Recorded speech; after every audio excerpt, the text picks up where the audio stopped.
எடுத்துன்னு வருவாங்க.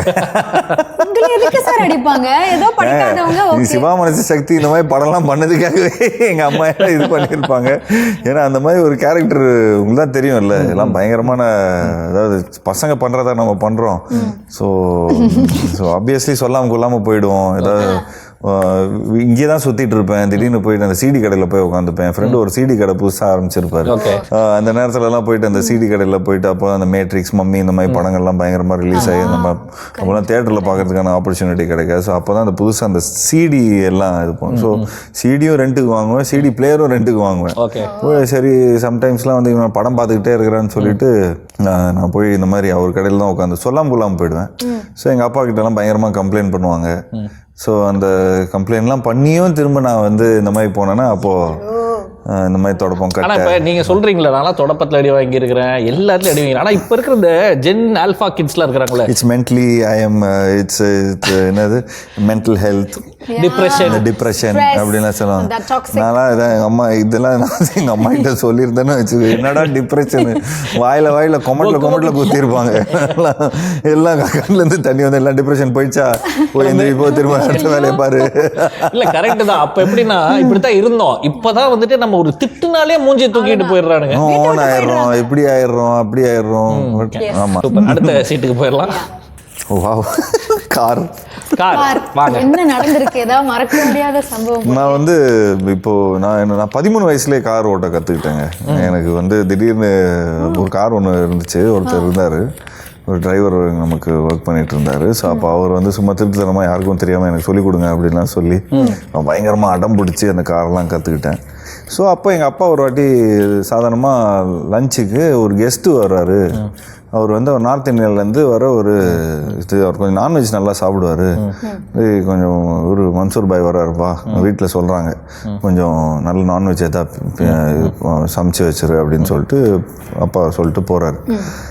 மேலே போயிட்டார், ரூமில் இருக்கார். நான் வந்து எங்கள் அம்மா வந்து டேய் சரி அப்போ சிக்கன் வாங்கிட்டு வந்துடுறா அப்படின்னு சொல்கிறாங்க. ஸோ நாங்களும் போயிட்டு வண்டி அப்படியே யாருக்கும் தெரியாமல் சிக்கன் வாங்குறது அப்படியே சாவி எடுத்துகிட்டு வண்டி எடுத்துன்னு போயிட்டு ஸ்ட்ரைட்டாக குப்பலாரியில் போய் விட்டேன். வண்டியை குப்பலாரி விட்டேன், ஃபுல்லாக பெண்ட் ஆகி எல்லாம் கொஞ்சம் இதாகிடுச்சு, டென்ட்டு அப்படியே ஒரு பக்கமே இறங்கிடுச்சு.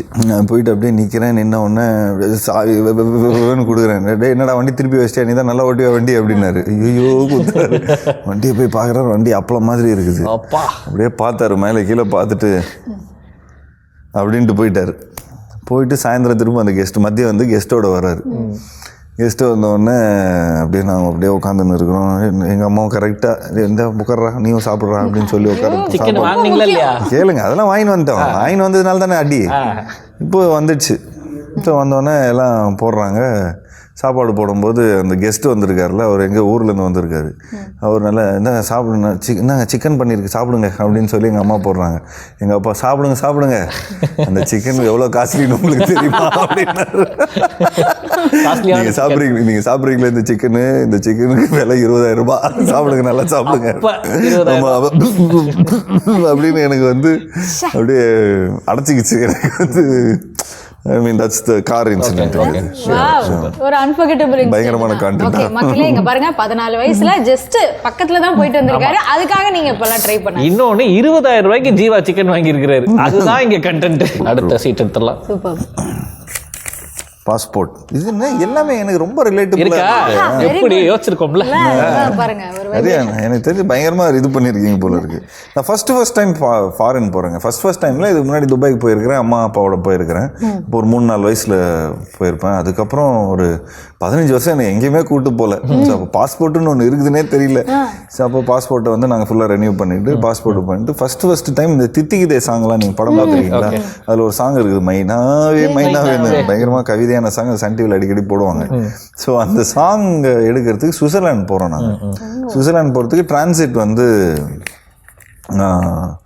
இதில் நம்ம துபாயில் தான் இருக்குது. ஸோ நான் என்ன பண்ணிட்டோம், அந்த டைம்லலாம் வந்து யாருக்குமே இந்த மாதிரி யாருக்குமே தெரியாமல் போய் ஸ்மோக் பண்ணுவோம், தம் அடிப்போம். ஸோ அந்த தம் அடிக்கிற இடத்துல போயிட்டு பாஸ்போர்ட்டை விட்டு வந்துட்டேன். வந்து கரெக்டாக போர்டிங் பாஸ் கிட்ட போர்டிங் பாஸை மட்டும் நீட்டுறேன். பாஸ்போர்ட் எங்கன்னா எது உள்ளே வண்டியில் இதில் இருக்கும் பார்த்தா கிடைக்கல. போய் திரும்ப அவசர அவசரமாக ஓடி போய் அந்த ஏரியாவில் அந்த எங்கே நாங்கள் வந்து இருந்தோமோ அங்கே போய் நாங்கள் பார்க்குறோம்.